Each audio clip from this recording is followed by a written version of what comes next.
My niece had just unwrapped the dollhouse when my sister raised her wine glass and smiled that smile. Claire's still playing house with her cats. The room laughed. Soft at first, then louder when no one stopped it. I stood by the window holding a paper plate of cake I no longer wanted. My sister Lauren stood by the table flushed from the Chardonnay, perfectly composed in that way she always was when she had an audience. My mother Mary Ann looked down at her napkin.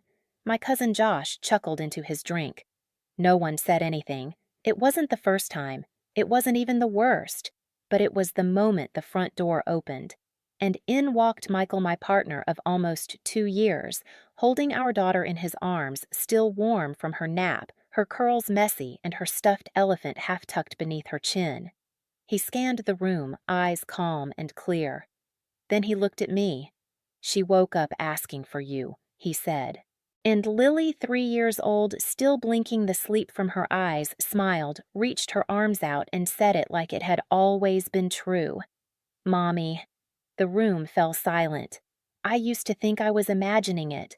The way Lauren's voice would lift slightly whenever she talked about me.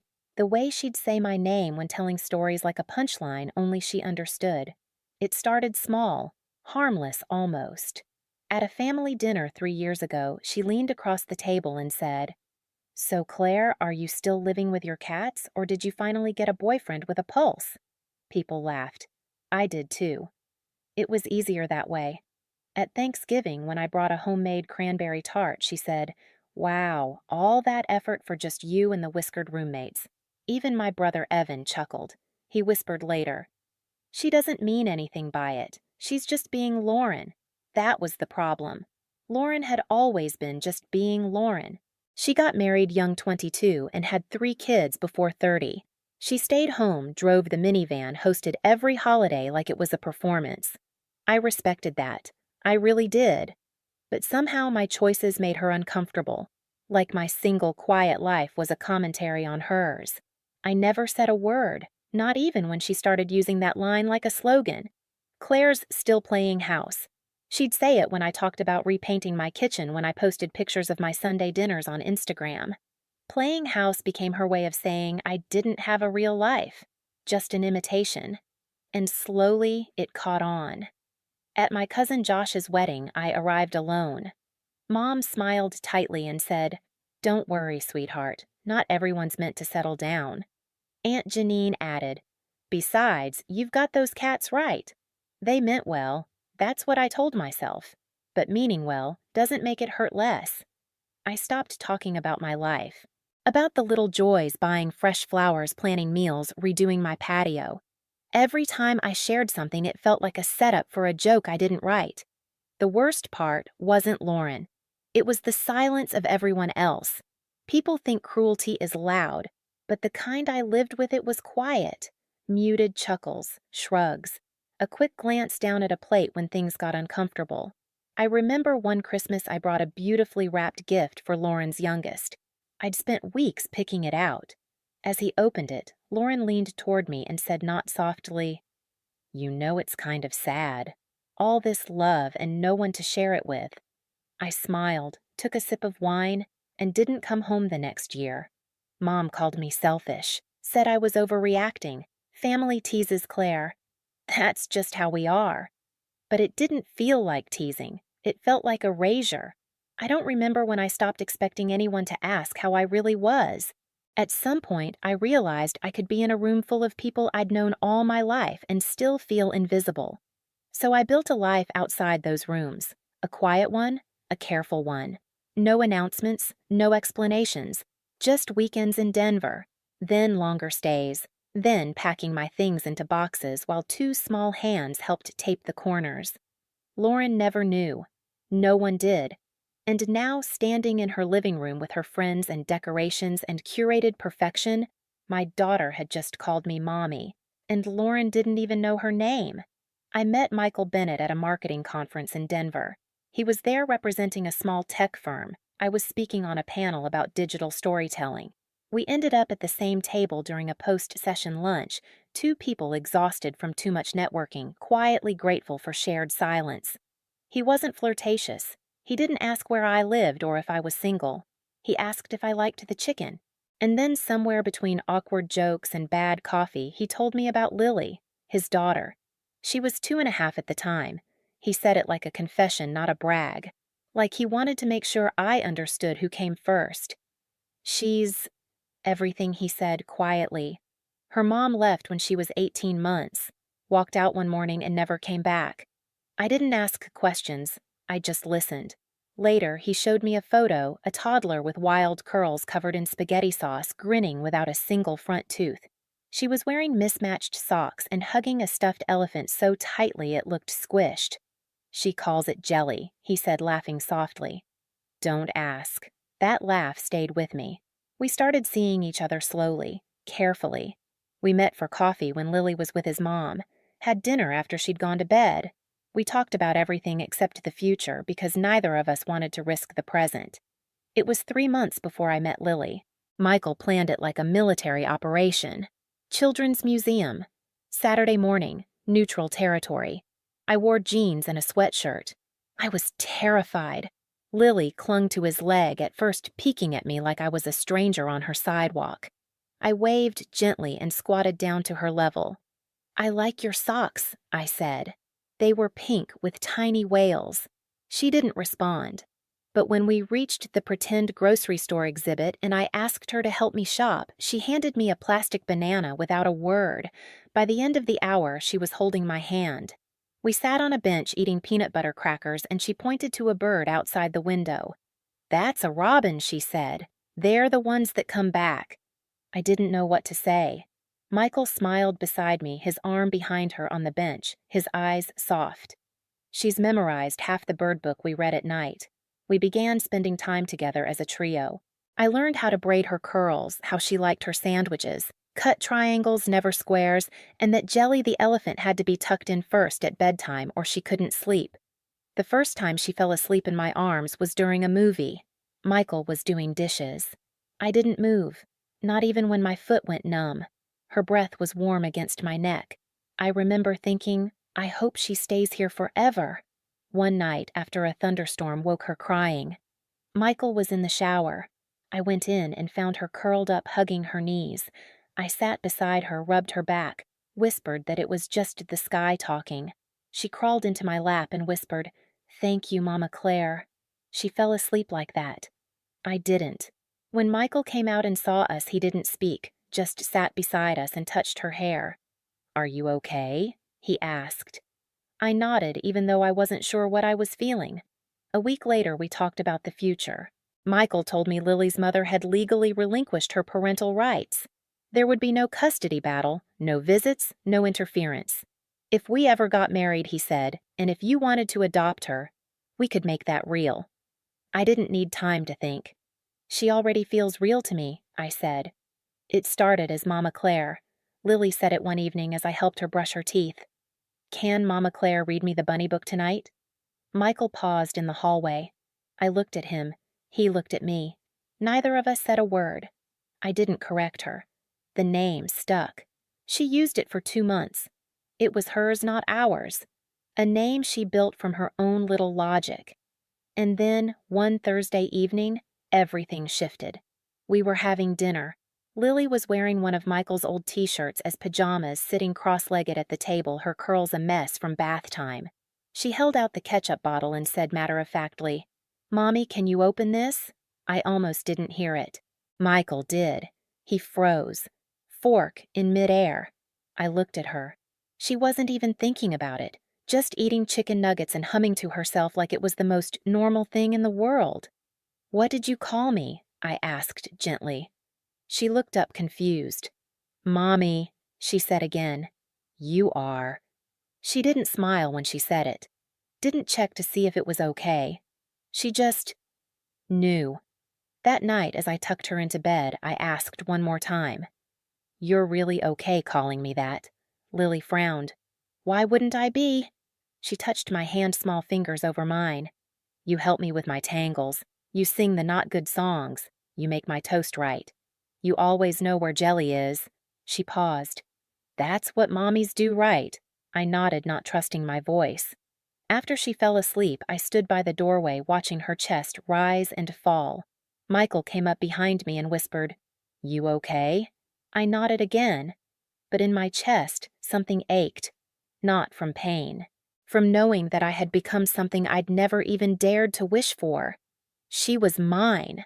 Not through blood, not through ceremony, just through every lunch packed, every nightmare soothed.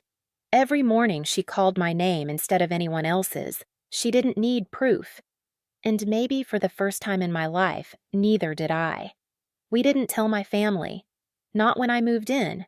Not when Lily started calling me mommy. Not even when Michael and I started looking at rings. It wasn't secrecy out of shame. It was protection. From the noise, from the opinions, from the jokes I could already hear forming in my sister's mouth. Michael understood. He never pushed. I know what you're carrying, he said once. You don't owe anyone an announcement. But I wanted Lily to know she was safe before I invited in people who might not see her clearly. Still, silence has an expiration date. So when Emma's birthday rolled around my niece Lauren's oldest, we started talking about showing up as a family. It would be casual. A backyard party. Kids running around. Less pressure than a holiday dinner or a sit-down meal. Michael had the idea. You go first, he said, smiling like it was a dare. See what they say.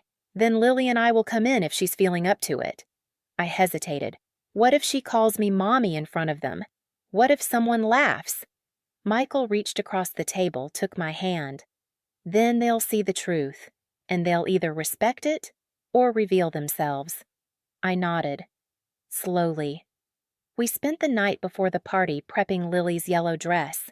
She insisted on picking her own ribbons. I braided her hair into loose pigtails and packed jelly in her small bag just in case. The next morning, she had a slight cough. Nothing serious, but enough to let her nap through the early part of the afternoon.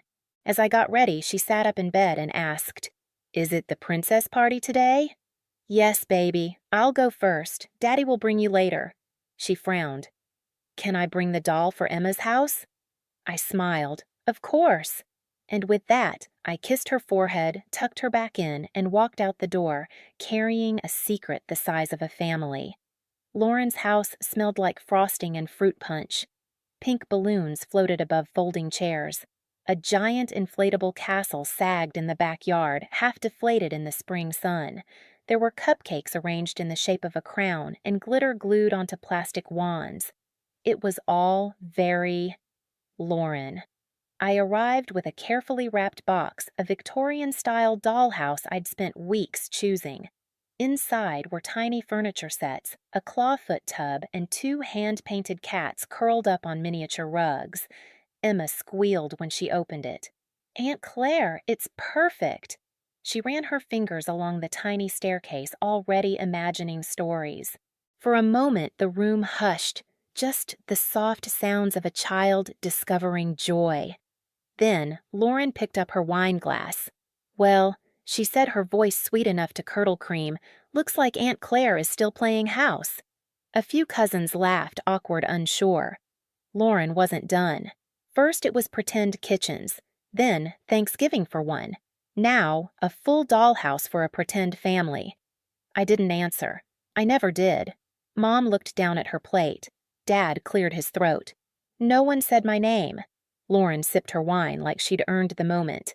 At least Emma can use the house now, since you never did.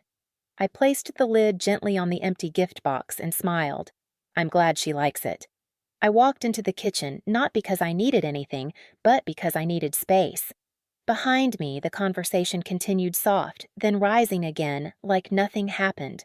Like it was normal. It had become normal. This was how they talked about me. Around me. Through me. I stood by the sink watching the backyard fill with kids. Parents holding juice boxes. Someone starting music on a Bluetooth speaker. Normal. I checked my phone. 3:42 p.m. Lily usually woke from her nap by 4. A text from Michael blinked on the screen. She's awake. Feeling good. Want us to come? I hesitated. My fingers hovered. Then I typed, yes. Time. I didn't tell anyone. Just walked back into the living room, sat on the arm of a chair, and listened to Lauren tell a story about potty training her twins. She glanced at me once, smiled. "You know how it is," she said. "Oh, wait. No, you don't."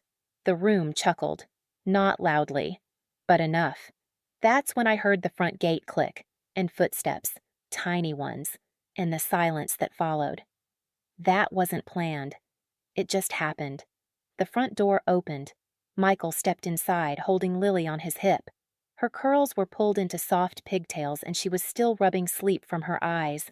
Jelly the elephant dangled from one hand. He looked around the room at the balloons, the cupcakes, the crowd of familiar faces frozen mid-bite. "Sorry we're late," he said easily. Someone needed her beauty sleep. No one moved. Then Lily blinked, saw me and smiled.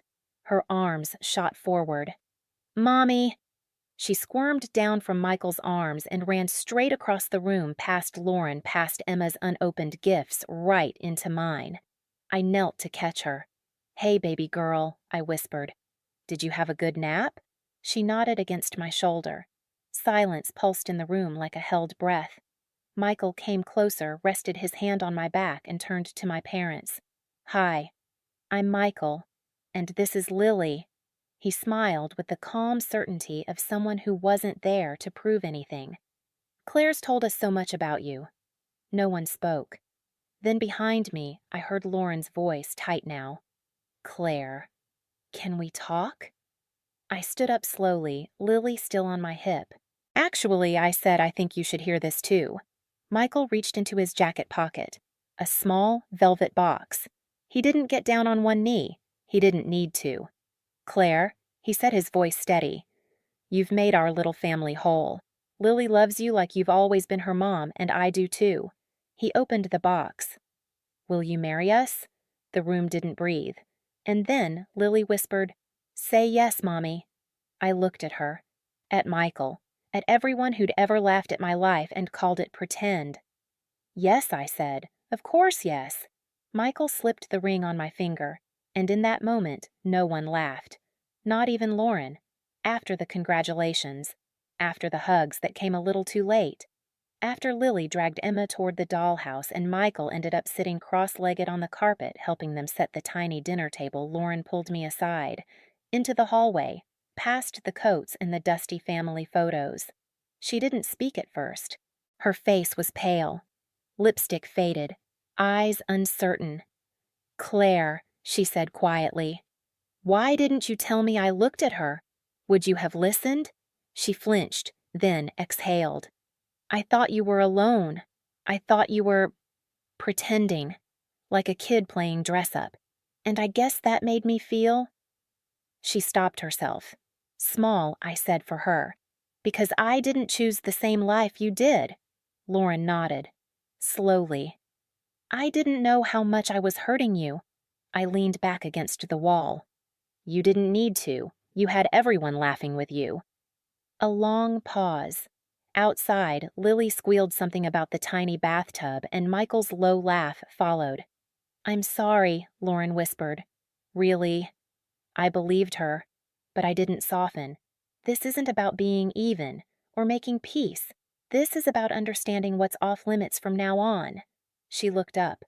Meaning Lily hears everything, and she's watching. "If you ever make her feel like less than family even once we're done."